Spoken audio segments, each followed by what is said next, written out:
Greetings metalheads, George here from No Nonsense Metal Reviews, and I'm back with another new release review.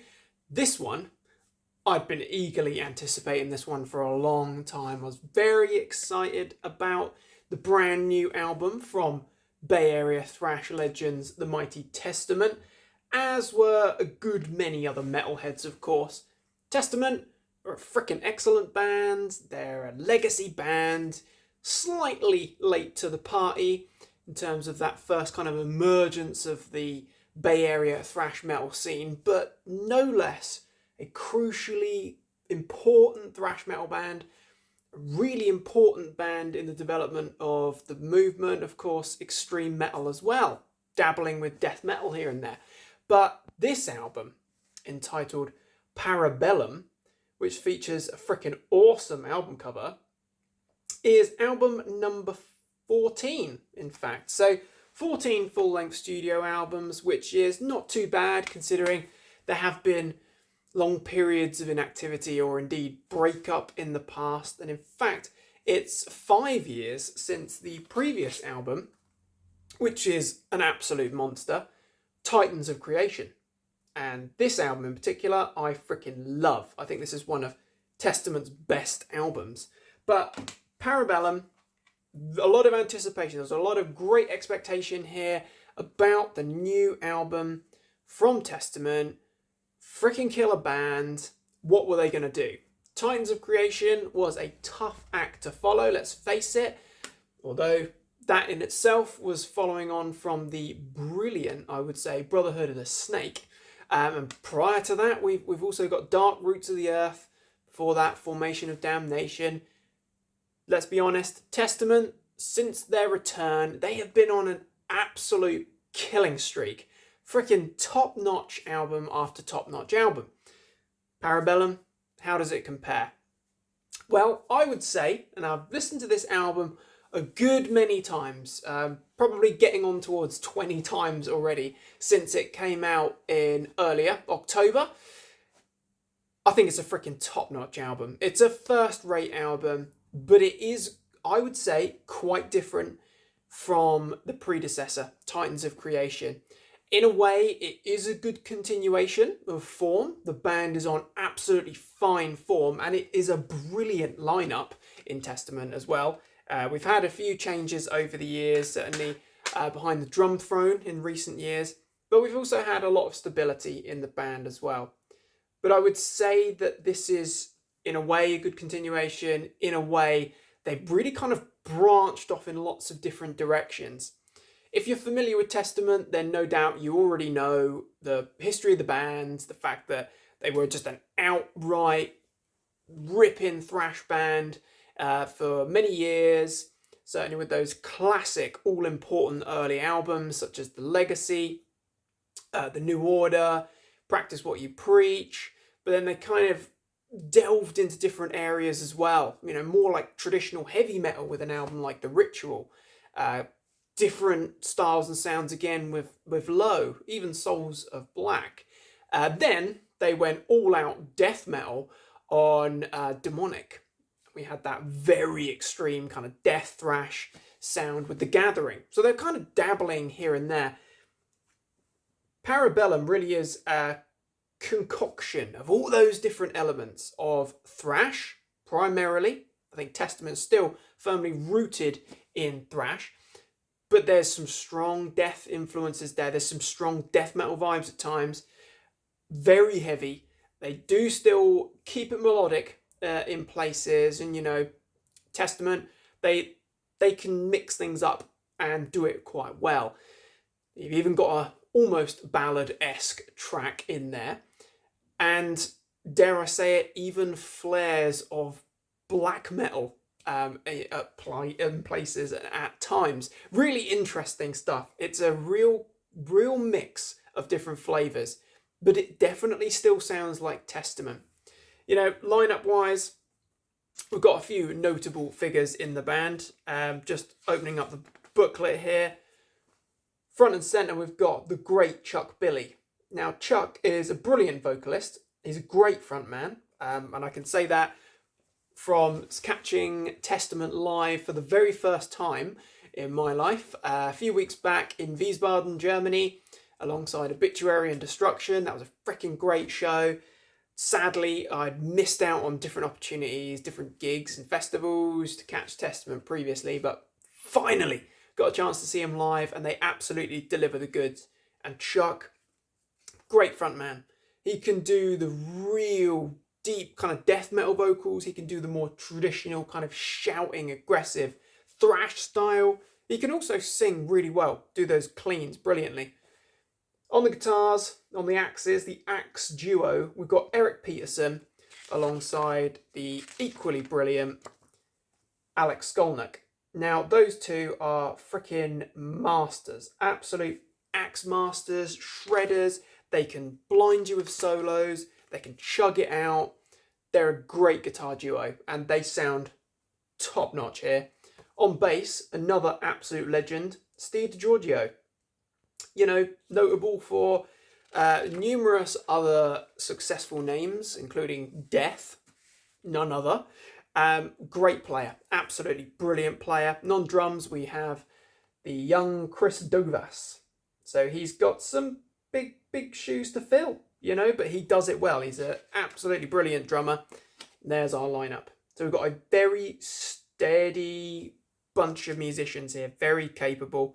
The album is actually produced by Eric Peterson and Chuck Billy, mixed by Jens Bogren as well, another legend. But the album itself, so you've got a great lineup.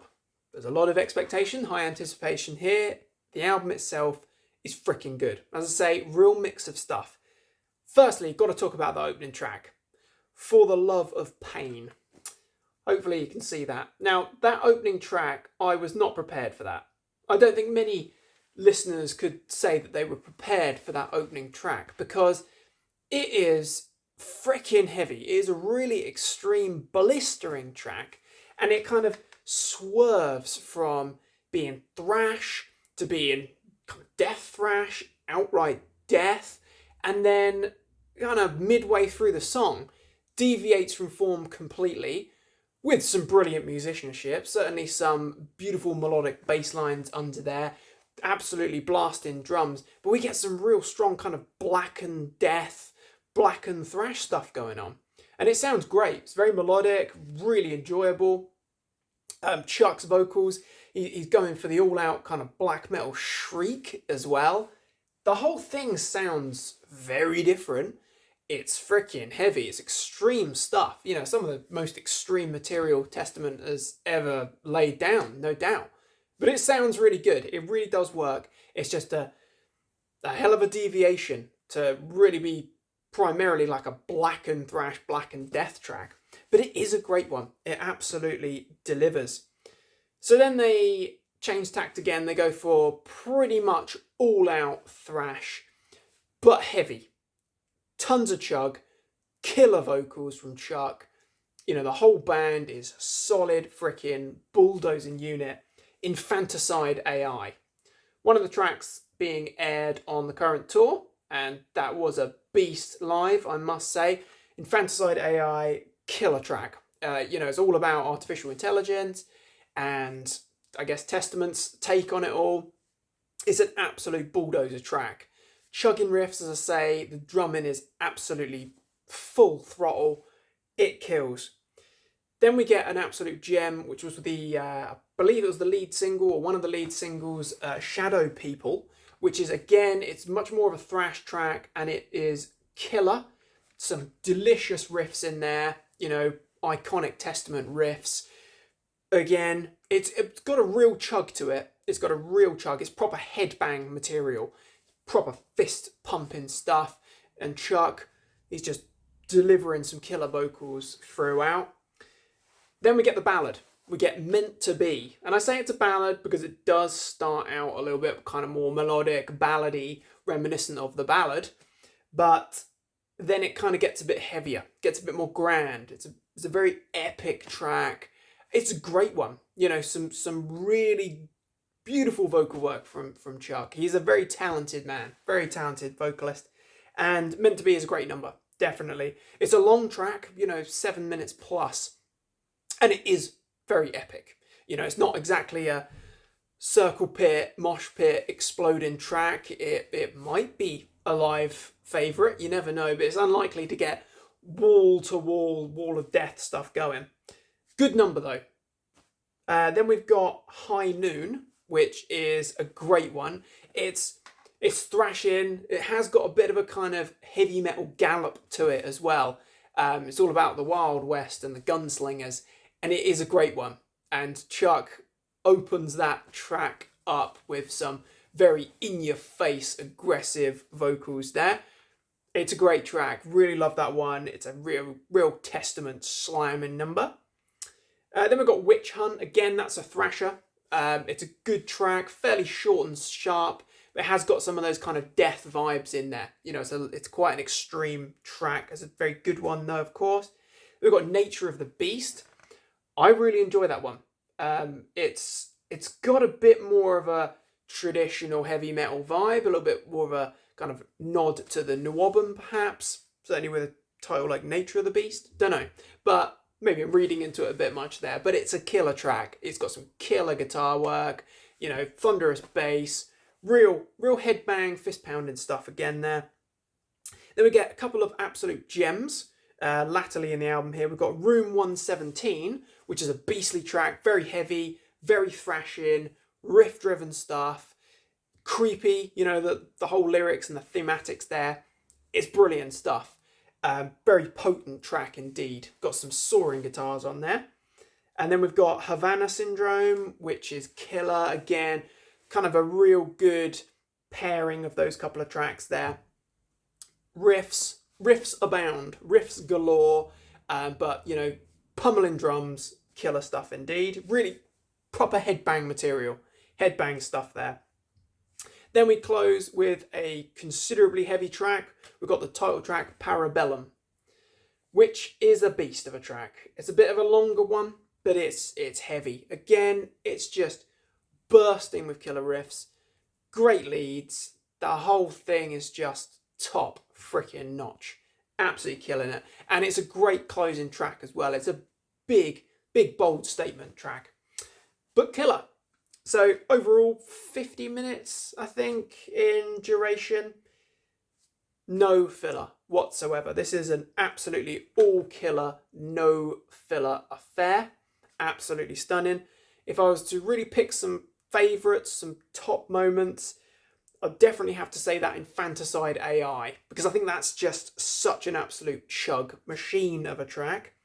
Love that one. I'd also have to go with Shadow People. You know, not being too imaginative here, going for some of the big singles, but that one it's such an ominous track, but it's almost got a little bit of a kind of industrial flair to it. It's a real chugger. But I love that one. And then I'd also have to say Nature of the Beast, great one. As I say, it's got that kind of speed metal, heavy metal thing going on there, which really works. And Room 117, because it's just beastly stuff. Just riffs, it's creepy, great melodies, great sing-along choruses, actually, in this album. There's no shortage of catchy hooks and memorable lines there. It's a very hooky album, shall we say. So it's an all-killer, absolutely not a trace of filler album. Well worth the 5-year wait, I must say, since the predecessor, Titans of Creation. I wouldn't like to say, I really would not like to say whether it's better than its predecessor. I would say that it's certainly on par. It's a cracking album. This just happens to be a bit of a personal favourite of mine. So you never know, in time, in years to come, whatever, if I ever do a ranking, which will happen, no doubt, it'll be interesting to see how Bellum compares with some of those other very good previous albums. But I would say this is easily a solid 9. And I really do mean that. It is a solid album. I do like the diversity. I think Testament, you know, they haven't just kind of replicated Titans or replicated Brotherhood, Dark Roots. They haven't even tried to, you know, rekindle their early glory or anything like that. They've delved into some different kind of facets of their own style, their own catalogue. They've explored different things, and the product is really freaking good. So I would say Bellum is an essential album. If you're not familiar with Testament, there's a wealth of other great albums in their discography. To be honest, all of their previous albums are absolutely worth checking out. They've got some real underrated gems in there as well. More on that coming very soon. But I would say Parabellum, an album you absolutely need to hear from a band you freaking need to hear. One of my favourite thrash bands for sure. I think this is going to be up there in my top albums of the year list, no doubt. So my friends, what are your thoughts on Parabellum? How are you feeling about this killer Testament album? What are your thoughts on Testament? Are you a fan? Are you not? What are your choice tracks from Parabellum? If you haven't heard it, you must check it out. But thank you very much for watching. I hope you've enjoyed this humble review. Please do feel free to get involved in the discussion, of course. Feel free to like, subscribe, share. The support is very much appreciated, as always. Do check back soon for more reviews and recommendations of all the good, heavy things. Until next time, listen to Testament, blast Parabellum, and stay freaking heavy.